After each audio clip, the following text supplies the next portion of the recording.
Jumpo ya sana, bolo liat.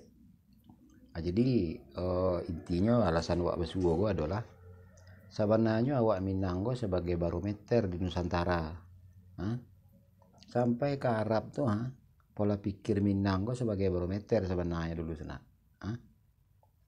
Sampai bahkan di bawah tahun 1700, Arab tuh masih bernasab kawa tuh, masih nyetanyu dulu apa pemahaman leluhur Minang wak. Jangankan gak dicabui untuk level Nusantara, cuman nan nyatunya kini gue baa dari barometer tinggal menjadi baru aja waknya lah. Bisa lah waknya ukur jangko deh orang, bisa lah waknya meternya deh orang, sembarang orangnya paragaman awaknya lah. Sabui lah sih orang banyak orang paragaman awak.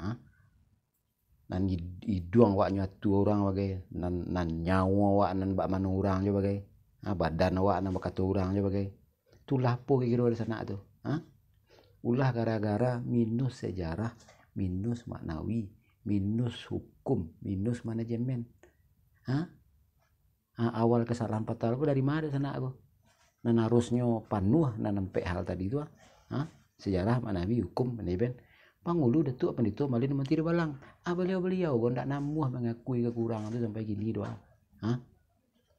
Ikonya pengkabarlahnya wak di Minang tuh makonya ndak pernah ada kekuatan. Nanti tetap pemerintahan kau wak di malum ada awaknya ndak paham lagi masalah iko kau doh. Karena nyo tagaknya ndak di ranah awak baru sana doh. Nyo tata hidup,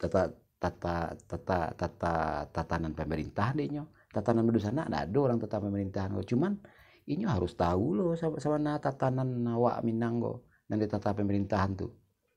Supaya nyo mengeluarkan kebijakan tuh jangan adunan sakit hati. Jadi itu kesalahan fatal wak di Minang selama kok.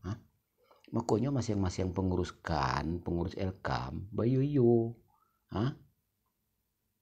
cobalah cari di selingkaran Minang daerah atau posisi itu siapa orang selain ambunan barani mengaku sanggup mengkaderisasi alih generasi dan penyadaran sehubungan segala-gala penghulu datuk penito malin mati balang. Carilah di sana. Nggak ada sampai kini cuma nambu aja. Jadi tolong mudahkan nambu.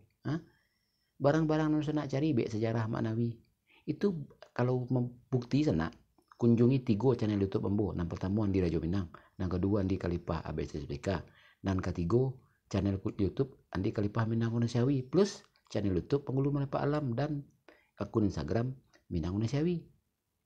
Capek lah jangan pada suturkan kapal lo aja dua sila awak lah membahayakan keturunan mendatang maupun maniayo diri dan awak lah ndak marah gue leluhur sebenarnya gue sana.